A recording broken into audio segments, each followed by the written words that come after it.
कांग्रेस का कहना है कि राहुल गांधी लोकतंत्र को बचाने की लड़ाई लड़ रहे हैं। लोकतंत्र तो तुम्हारे टाइम में खतरे पे था, जब इमरजेंसी लगाई थी, रातों रात सारे नेताओं को उठा के पूरे देश को हिला के रख दिया था।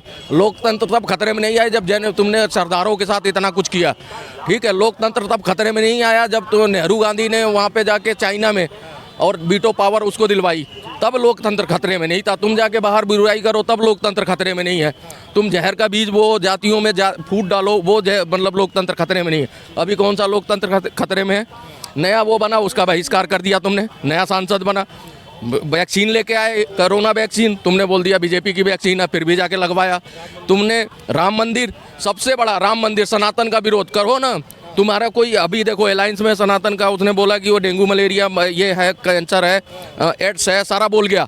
अगर यही बोलते ना कि इस्लाम ये है तो अभी भागे भागे फिरते, अभी फतवे जारी कर देते और यही निकाल देते। कांग्रेस सबसे पहले खड़ी हो जाती, भैया इसको बाहर करो अलायंस से। अभी तो तुमने उससे बात भी नहीं करी, कुछ बोला ही नहीं उस बात पे, कोई किसी की जुबान नहीं खुली। 350 करोड़ तुम्हारा सांसद लेके बैठा था। इस गरीब स्टेट है ना जहाँ से वो पकड़ा गया है, कितनी गरीब स्टेट, वहाँ कितनी गरीबी है, दे देते भाई।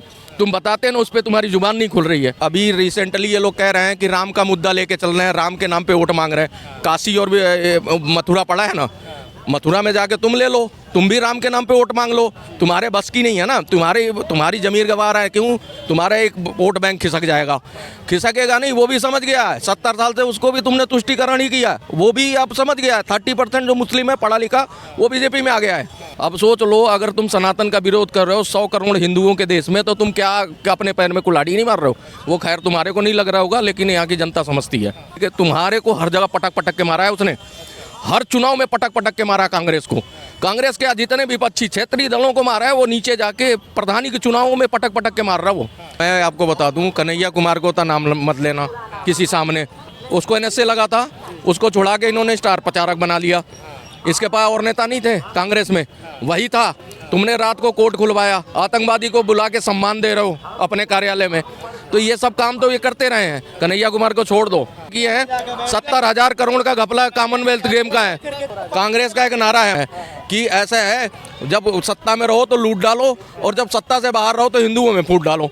जातिवाद का जो इन्होंने ये जहर बोया है ना कि भैया तुम शेड्यूल कास्ट हो, तुम OBC हो, ये जो जातिवाद का ये क्या है, देश के अंदर जो तुम पॉइजन डाल रहे हो। लोगों को क्यों बांट रहे हो? शुरू से तुमने बांटा है, देश भी बांटा पहले, अब देश बट गया तो अब चलो जी जातियों को आपस में बांटो। 3 राज्य तो हारे हो, जोड़ो यात्रा में। अब ये न्याय यात्रा में जो भी है वो भी बत्ती गुल हो जाएगी, सुपड़ा ना साफ हो जाए बिल्कुल। और आने वाले दिनों में ये विलुप्त हो जाएंगी प्रजातियाँ। ढूंढना पड़ेगा कि भैया कांग्रेस का कोई है भी कि नहीं। इक्का दुक्का तो अभी दिखते हैं, वो भी धीरे धीरे गायब होते जा रहे हैं। आपका नाम? विकास। विकास, क्या करते हो? मैं VFX कॉम्पोजिटर, फिल्म कॉम्पोजिटर। अच्छा विकास, मेरा क्वेश्चन आपसे ये है कि राहुल गांधी जी ने भारत जोड़ो न्याय यात्रा शुरू की है 3 दिन पहले। यह यात्रा मणिपुर से लेकर मुंबई तक जाएगी। राहुल गांधी का कहना है कि भारत जोड़ो न्याय यात्रा का अर्थ यह है कि नरेंद्र मोदी जी भारत के 140 करोड़ लोगों के साथ अन्याय कर रहे हैं। महंगाई से लेकर, बेरोजगारी से लेकर, महिलाओं के साथ अत्याचार किया जा रहा है, उन पर अपराध किए जा रहे हैं। आप इस बारे में क्या सोचते हैं? राहुल गांधी की जो भारत जोड़ो न्याय यात्रा है, इसमें कितनी सच्चाई है और राहुल गांधी इस यात्रा से क्या कुछ बदल पाएंगे? क्या 2024 में राहुल गांधी जी नरेंद्र मोदी को हरा सकेंगे? हराने का सवाल है तो वो तो नहीं, क्योंकि पर्सनली मैंने देखा है कि जब से मैंने देखा बीजेपी आई है और सब, इनफैक्ट नॉट बीजेपी, जनरली जनता ज़्यादा अवेयर हो गई कि क्या सही क्या गलत है। आप ये बताइए, आप भारत जोड़ो न्याय यात्रा से आप क्या समझते हैं? जो राहुल गांधी एजेंडा लेकर चल रहे हैं, भारत जोड़ो न्याय यात्रा, क्या देश के 140 करोड़ लोगों के साथ अन्याय किया जा रहा है? उस पर आप क्या मानते हैं? मेरे हिसाब से तो मुझे कहीं नहीं दिख रहा कि कहीं बीजेपी अन्याय कर रही है, कोई भी अन्याय कर रहा है। इनफैक्ट और ग्रोथ ही होती जा रही है अभी तो रिसेंट ईयर्स में। क्या नाम है? अंकित चौहान। अंकित, क्या करते हैं? मैं जॉब करता हूँ। राहुल गांधी मणिपुर से और मुंबई तक भारत जोड़ो न्याय यात्रा शुरू कर रहे हैं, जिसको 3 दिन हो गए करते हुए।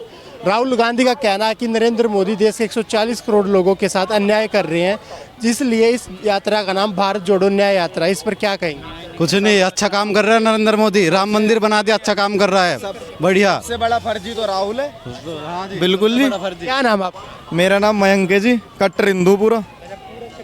राहुल गांधी कह रहे हैं कि नरेंद्र मोदी ने 140 करोड़ों के साथ 140 करोड़ लोगों के साथ हिंदुस्तानियों के साथ अन्याय किया है, इसलिए मैं भारत जोड़ो न्याय यात्रा शुरू कर रहा हूं मणिपुर से लेकर मुंबई तक।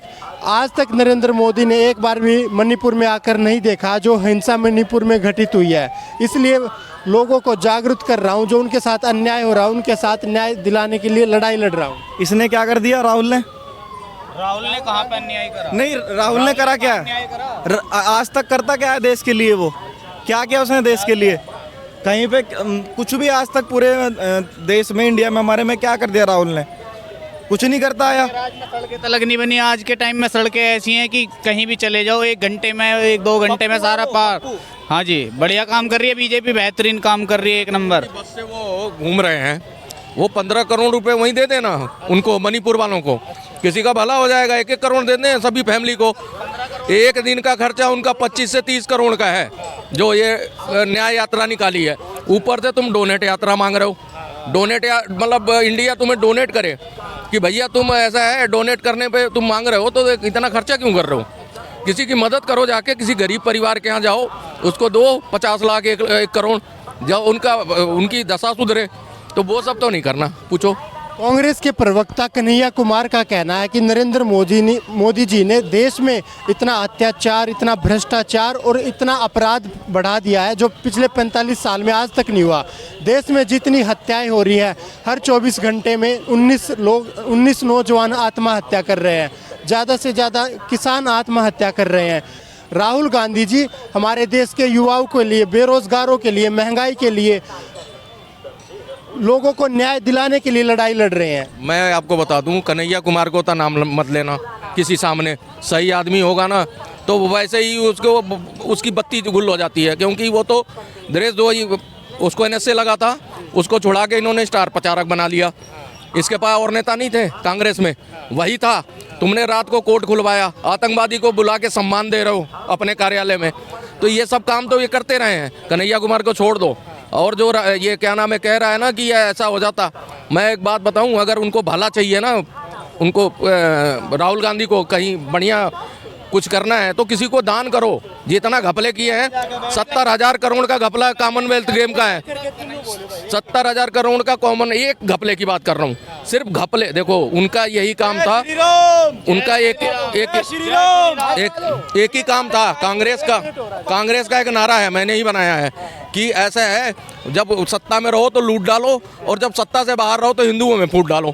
जातिवाद का जो इन्होंने ये जहर बोया है ना कि भैया तुम शेड्यूल कास्ट हो, तुम OBC हो, ये जो जातिवाद का ये क्या है, देश के अंदर जो तुम पॉइजन डाल रहे हो, लोगों को क्यों बांट रहे हो? शुरू से तुमने बांटा है, देश भी बांटा पहले, अब देश बट गया तो अब चलो जी जातियों को आपस में बांटो।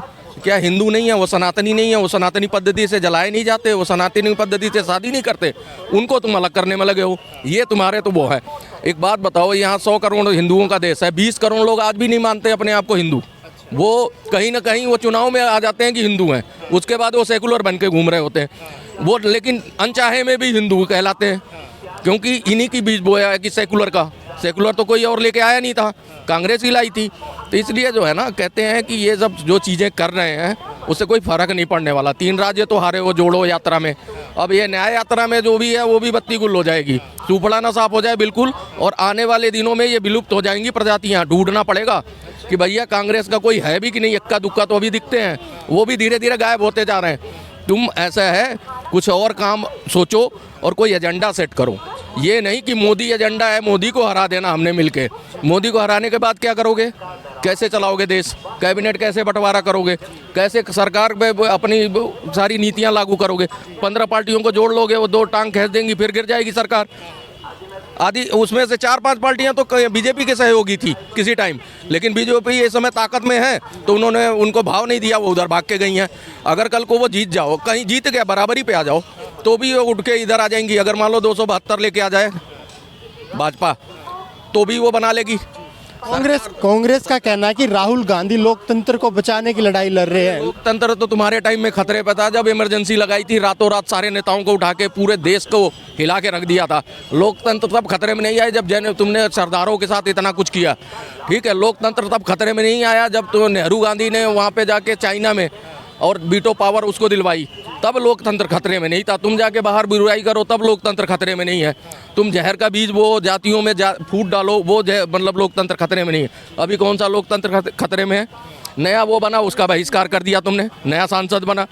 वैक्सीन लेके आए, कोरोना वैक्सीन, तुमने बोल दिया बीजेपी की वैक्सीन है, फिर भी जाके लगवाया। तुमने राम मंदिर, सबसे बड़ा राम मंदिर, सनातन का विरोध करो ना। तुम्हारा कोई अभी देखो अलायंस में सनातन का, उसने बोला कि वो डेंगू मलेरिया ये है, कैंसर है, एड्स है, सारा बोल गया। अगर यही बोल देना कि इस्लाम ये है तो अभी भागे भागे फिरते, अभी फतवे जारी कर देते और यही निकाल देते। कांग्रेस सबसे पहले खड़ी हो जाती, भैया इसको बाहर करो अलायंस से। अभी तो तुमने उससे बात भी नहीं करी, कुछ बोला ही नहीं उस बात पे, कोई किसी की जुबान नहीं खुली। 350 करोड़ तुम्हारा सांसद लेके बैठा था। इस गरीब स्टेट है ना जहाँ से वो पकड़ा गया है, कितनी गरीब स्टेट, वहाँ कितनी गरीबी है, दे देते भाई। तुम बताते ना, उस पर तुम्हारी जुबान नहीं खुल रही है। बस ये एजेंडा है इनको, मोदी को किसी तरह से सत्ता से बाहर करके हथिया लें ताकि 15-20 साल फिर जुगाड़ हो जाए, पेट भर जाए हमारा नोटों से। कहते हैं ना, जनता गई भाड़ में। जिस तरह से कांग्रेस ने राम मंदिर का बॉयकॉट किया है, निमंत्रण को ठुकरा कर, और कांग्रेस अभी भी ये कह रही है कि हम हर धर्म की इज्जत करते हैं, हम किसी भी धर्म का विरोध नहीं करते। सुन लो, मस्जिद बन रही है ना, सबसे बड़ी मस्जिद बन रही है दुनिया की, उस पर चले जाएंगे ये। फिर इनको सारे वो, तुम्हें पहले नहीं मिल रहा था निमंत्रण तो छाती पीट रहे थे, हमें नहीं बुला रहे, हमें नहीं बुला रहे। और जब बुलाया तो तुमने मना कर दिया। कहते हैं कि अमित शाह और बीजेपी कौन होती है हमें निमंत्रण देने वाली? भगवान का बुलावा, जब हमारा मन चाहेगा हम रामचंद्र जी तुम्हारे घर आएंगे बुलाने, तुम तो उनको काल्पनिक बताते हो, सपने में भी नहीं आते वो। तुम तो कहते हो काल्पनिक हैं। तुम्हारा बेटा कहता पावर ही नहीं है मूर्तियों में। तुम सारी चीज़ें खुद ही कह रहे हो, तो तुम कैसे मान लोगे? कौन आएगा तुम्हें बुलाने? वहाँ से निमंत्रण गया, वहाँ पे भगदड़ मची हुई है यूपी में, कांग्रेसियों में कितने नेता फूट के इधर आ गए, भगदड़ सी मच गई है। अब सोच लो, अगर तुम सनातन का विरोध कर रहे हो 100 करोड़ हिंदुओं के देश में, तो तुम क्या अपने पैर में कुल्हाड़ी नहीं मार रहे हो? वो खैर तुम्हारे को नहीं लग रहा होगा, लेकिन यहाँ की जनता समझती है। जिस तरह से विपक्ष, पूरा विपक्ष राम मंदिर का बॉयकॉट कर रहा है, राम मंदिर में जाने से उस तरह जनता पर उसका क्या प्रभाव देखती है? जनता क्या समझती है? अभी रिसेंटली ये लोग कह रहे हैं कि राम का मुद्दा लेके चल रहे हैं, राम के नाम पे वोट मांग रहे हैं। काशी और मथुरा पड़ा है ना, मथुरा में जाके तुम ले लो, तुम भी राम के नाम पे वोट मांग लो। तुम्हारे बस की नहीं है ना, तुम्हारी जमीर गंवा रहा है। क्यों? तुम्हारा एक वोट बैंक खिसक जाएगा। खिसकेगा नहीं, वो भी समझ गया है। 70 साल से उसको भी तुमने तुष्टिकरण ही किया, वो भी अब समझ गया है। 30% जो मुस्लिम है पढ़ा लिखा, वो बीजेपी में आ गया है। और तुम्हारे वो भी वोट बैंक जो है इन्हीं क्षेत्रीय पार्टियों ने तोड़ लिया है। अब जिस क्षेत्र में जो मजबूत है वहाँ सीटें नहीं दे रहे हैं। अखिलेश कह रहे हैं 11-12 सीटें दूंगा, आ जाओ लड़ लो। और वो कह रहा है वहाँ पे कि 4 सीटें दूंगा या 6 सीटें दूंगा बिहार में। यहाँ पे केजरीवाल कह रहे हैं मैं 3 दूंगा, बहुत बढ़िया अगर समझौता हुआ तो इस तरह लड़ोगे। तुम्हें क्षेत्रीय पार्टियाँ लड़ने नहीं दे रही हैं, कहाँ से अपनी सरकार चलाओगे, कैसे बनाओगे? कहीं से तुम्हें दिख रहा है कहीं से कोई आस? कुछ नहीं होगा। और ये जो कर रहे हैं ना, अभी 3 राज्य गया है, ईवीएम कर रहे हैं। मोदी बहुत सियाना बंदा है, ये ध्यान रखना है। ईवीएम ले जाएगा लास्ट तक और कह देगा बैलेट पेपर पे करा लो, वो भी आ जाएंगे मैदान में। फिर तुम्हारा वो भी मुद्दा गायब। अब क्या एजेंडा, अब क्या सेट करोगे? करो, अब तो टाइम ही नहीं बचा।